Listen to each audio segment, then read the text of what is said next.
Bonjour à tous, aujourd'hui j'ai un rendez-vous avec un podologue qui va nous donner des petits conseils et restez avec moi. Bonjour Madame la podologue, Bonjour. merci beaucoup de nous recevoir chez vous. Ma première question, c'est quoi un podologue? Alors, c'est quoi un podologue? Eh bien, moi, j'ai un diplôme d'état de pédicure podologue. Un podologue, c'est la personne, c'est un professionnel de la rééducation qui va regarder la posture en général d'une personne et qui va entre autres regarder la statique et la dynamique du pied pour voir si elle est adaptée et si elle va respecter le corps qui est porté par ses pieds. Donc on va faire plein de tests, plein d'analyses au cours d'un bilan podologique. On va prendre des mesures pour voir si le pied repose comme il faut au sol, s'il est bien dynamique. Et puis voir un petit peu plus haut les conséquences d'un pied qui pose mal au sol. Donc ce que je peux conseiller déjà dans un premier temps, j'invite tous les parents de jeunes enfants qui commencent à marcher à bien regarder les chaussures. Déjà, le choix des chaussures, aujourd'hui, il est beaucoup remis en question. Moi, je fais partie des podologues qui croient que le corps est naturellement bien fait et l'être humain est fait pour marcher pieds nus. Donc, on oublie tout ce qui est chaussures très rigides, chaussures montantes, où la cheville est maintenue. Ça, c'est une fausse idée. Au contraire, c'est des chaussures, ça, qui vont rendre le pied fainéant. Un petit enfant, dès l'acquisition de la marche, il est capable d'avoir un pied qui s'appuie très bien au sol, une cheville qui tient, sans que ce soit la chaussure qui maintienne le pied. Justement, en le faisant marcher pieds nus dans des sols différents, qui sont durs, qui sont mous, le pied va se muscler, la cheville va se tonifier, et c'est ça qui va lui donner une bonne position de pied à la marche quand il va grandir.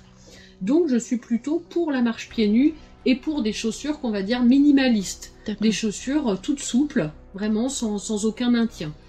Et puis, si on voit que le pied s'affaisse, si on voit qu'il y a une cheville qui commence vraiment à être douloureuse, ça ce sont des cas particuliers, là oui on va adapter un chausson orthopédique qui va maintenir le pied d'une certaine manière, qui va maintenir la cheville. Mais en dehors de toute douleur ou en dehors de tout affaissement de pied majeur, on les laisse gambader pieds nus, c'est ça qui va être le plus efficace pour avoir un pied bien tonique au sol.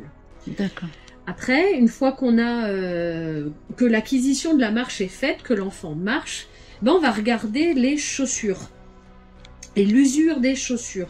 Ce qui va être important, j'invite tous les parents, les maîtresses, les maîtres d'école. Je peux montrer, madame? Oui, à regarder les chaussures. Alors, les chaussures des enfants, on va les poser sur une table dos à nous, le dos des chaussures à nous, et on va regarder la semelle, ici, autour. Nous, ce qu'on aime voir, c'est des semelles qui sont usées un petit peu dans ce sens. Pourquoi? Parce que l'attaque du talon, elle se fait en postéro-externe, comme on dit. Un talon, il attaque par l'extérieur. D'accord. Donc c'est normal de trouver une usure des chaussures ici et des deux côtés de manière symétrique. Ce qui doit inquiéter un parent, c'est si l'usure elle est comme ceci, vers l'intérieur. Si la semelle est mangée à l'intérieur, ça c'est pas physiologique, c'est pas normal entre guillemets. Et ce qui doit inquiéter encore plus, c'est si l'usure n'est pas symétrique des chaussures. Par exemple, une chaussure qui serait usée dans ce sens et l'autre comme ceci, ou inversement. Alors là, on peut être sûr que plus haut, on va avoir des choses pas terribles qu'on va trouver. Des chevilles, des genoux douloureux, un dos douloureux. Et ça, c'est pas bon du tout. Donc, je vous dis, la normalité, c'est d'avoir une usure comme ceci des chaussures. D'accord. Comme ceci, c'est pas normal. Comme ceci, encore pire. Idem comme ceci. Voilà. Pareil, on va pouvoir retourner carrément les chaussures aussi. Et puis, c'est pareil, on va regarder au niveau de l'usure, si les crampons, ils sont usés, pareil, partout. De manière symétrique. S'il y a vraiment une zone où il n'y a plus du tout de crampons sur une seule chaussure, alors que l'autre, il y a tout le cramponnage, c'est pas bon, ça veut dire que la marche, elle est pas bien symétrique, que les pieds ils posent pas de manière bien symétrique au sol, et que peut-être il faudrait venir voir un podologue, une podologue. D'accord. C'est là qu'on vient me voir. Madame la podologue, j'ai une autre question, s'il vous plaît. Quand nous les parents, on doit observer les enfants le moment où ils vont commencer à marcher, qu'est-ce qu'on doit faire à ce moment? Est-ce qu'on doit voir un pédiatre ou bien un podologue, ou bien si un enfant il marche pas bien ou bien sur les pointes, qu'est-ce qu'on doit faire? Alors évidemment que moi la priorité ça va être de toute façon que l'enfant il soit suivi par son médecin généraliste, une pédiatre encore mieux. Ce sont vraiment les premiers professionnels à aller voir qui vont avoir un regard là-dessus sur la marche de l'enfant, s'il y a quelque chose de pathologique ou pas.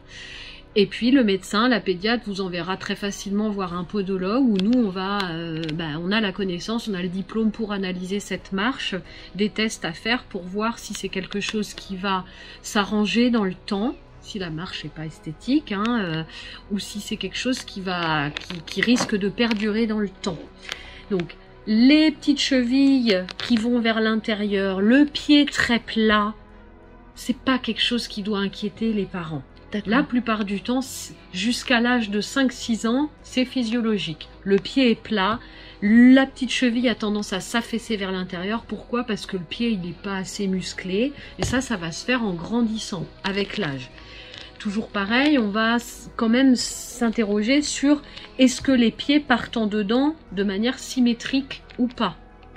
Si vraiment sur une année entière d'observation, il y a vraiment un pied qui part beaucoup en dedans et pas l'autre, oui, peut-être voir un podologue. Mais si c'est symétrique, il n'y a pas à s'inquiéter jusqu'à l'âge de 5-6 ans. Après, l'autre marche qui va inquiéter les parents, c'est la marche sur la pointe des pieds. Et la marche sur la pointe des pieds, elle n'est pas très physiologique. C'est pas très normal. Un enfant qui marche sur la pointe des pieds, il y a plein de causes possibles. La plupart du temps, c'est pas grave. Mais il faut s'assurer que la vision de l'enfant soit bonne, que toute sa posture soit bonne, tout son squelette soit bon. Parce les pieds, ils ont des rapports avec les yeux? Tout à fait. D'accord. Tout à fait. Il y a chez des enfants qui vont avoir une proprioception un petit peu déficitaire, c'est-à-dire que ils ont une asymétrie au niveau visuel, une asymétrie au niveau auditif, une occlusion dentaire qui est pas bonne. Ils vont pouvoir avoir une posture compensatrice de cette mauvaise proprioception et avoir cette démarche un petit peu en fuite en avant et de marcher sur la pointe des pieds. Donc tant qu'on n'aura pas corrigé le capteur sensitif qui est en cause, la marche sur la pointe des pieds va continuer à se faire. Ce qui, toujours pour rassurer les parents, quand les enfants, on les voit qui marchent sur la pointe des pieds, on peut, par un petit jeu, leur demander d'essayer de marcher sur les talons. Faire une course à travers une chambre avec le papa, la maman, le frère, la sœur, et d'essayer de faire la course en marchant que sur les talons. D'accord. Si ça c'est possible, pas d'inquiétude. Ça veut dire que tout est réductible, il pourra remarcher à plat sans souci. Par contre, si c'est pas possible, là, ce qu'il faut s'inquiéter, c'est qu'il y ait une rétraction des muscles du mollet, avec un tendon d'Achille court. Et ça, effectivement, il faut prendre en charge assez tôt, mais le pédiatre le verra au cours de ses examens. Ça, c'est pareil, ça s'opère. Il y a des techniques d'allongement de tendons et de peignage du muscle du mollet qui vont pouvoir redonner de la laxité de manière à ce que le talon puisse poser au sol. D'accord. Voilà. Sur les talons est possible. On ne doit pas s'inquiéter. D'accord. Madame la podologue, pourquoi on utilise les semelles orthopédiques? Alors nous, après avoir fait notre bilan podologique, avoir analysé que chez l'enfant, chez l'adulte, tout va bien au niveau des amplitudes articulaires, qu'il n'y a pas de troubles fonctionnels dans le corps, on va pouvoir voir si, en allant changer un petit peu la position du pied, par exemple un pied qui va être très affaissé vers l'intérieur, si je le réaxe vers l'extérieur, si ça peut jouer sur l'ouverture des genoux, sur la position du bassin, on sait qu'on va pouvoir intervenir avec des semelles. D'accord. Voilà, alors je vous montre un petit peu. Une semelle, voilà, ça s'insère à l'intérieur des chaussures. Et puis, nous, podologues... Ça peut corriger la marche. Tout à fait. Vous voyez, par exemple, par soit des inserts biomécaniques, où c'est vraiment un système de calage ici, où on va venir soutenir la voûte plantaire pour éviter l'affaissement du pied, soit par des semelles de proprioception, comme on appelle des semelles avec des éléments d'incitation proprioceptive, qui sont des semelles avec des petits éléments de faible amplitude, qui vont aller stimuler des zones de terminaison nerveuse pour aller commander à certaines chaînes musculaires de tonifier leur travail, ou au contraire le relâchement de certaines chaînes musculaires, de manière à jouer sur des amplitudes, au niveau postural, sur une ouverture des genoux, sur une bascule de bassin. Voilà. La semelle, à quoi elle sert? Elle sert à changer la tonicité des muscles et elle sert à changer la position des pieds au sol. Le but, c'est d'avoir une incidence et d'améliorer des choses qui... D'accord. Soit au niveau du pied même, soit au niveau des genoux, du bassin, du dos. À quel âge on peut faire les semelles orthopédiques? Alors, là, c'est pareil. Les avis vont pouvoir diverger suivant les podologues. Mon avis personnel et puis mon expérience me fait dire que... suivant l'enfant, moi j'aime bien voir les enfants aller vers 3-4 ans pour un premier bilan podologique. D'accord. Avant, ça va être difficile de faire un bilan podologique, les enfants remuent de trop, on va pouvoir les mesures et les tests qu'on a à faire vont être difficiles à faire. Allez, 4 ans pour un premier bilan podologique, c'est bien. Maintenant, est-ce que ça veut dire que je vais mettre des semelles à 4 ans? Loin de là. La plupart du temps, les premières semelles que je mets sous les pieds, c'est vers 5 ans et demi, 6 ans, rarement avant. 4 ans pour un premier bilan, et puis je me laisse 1 an et demi pour voir si la croissance fait évoluer la posture dans le bon sens ou pas. Si naturellement la croissance elle fait évoluer la statique du pied dans le bon sens, on se revoit régulièrement tous les 1 an et demi, tous les 1 an et demi, et puis on voit si la croissance continue à faire du bon travail. Et puis, si par contre la croissance elle aide pas, c'est là qu'on va intervenir par des semelles. Mais c'est rare que je fasse des semelles avant 5 ans et demi, 6 ans. D'accord. Madame la podologue, qu'est-ce que vous pouvez conseiller les parents aujourd'hui? Alors, hormis les conseils d'observation des chaussures, comme je disais, voilà, qui va être le premier signe de savoir si l'enfant marche de manière correcte ou pas. D'aller voir aussi le médecin généraliste ou la pédiatre, ça c'est vraiment les 2 conseils de base, d'avoir une observation du pied de l'enfant par un médecin généraliste ou une pédiatre, et puis son regard de parent sur les chaussures.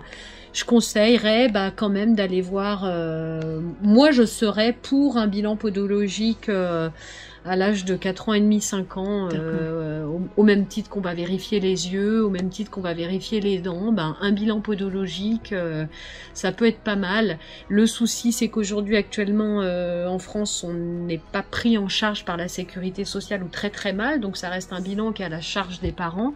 Il y a une petite prise en charge sur les semelles quand elles doivent être réalisées, mais il y a quand même un prix à mettre dans une paire de semelles orthopédiques qui va pas être remboursée par la sécurité sociale, mais ça vaut le coup de faire ce bilan quand même, parce qu'on est une source, on a plein de conseils à donner aux parents, on n'est pas que des vendeurs de semelles, au contraire, moi si je peux éviter qu'un enfant il ait des semelles au cours de sa vie, je vais préférer.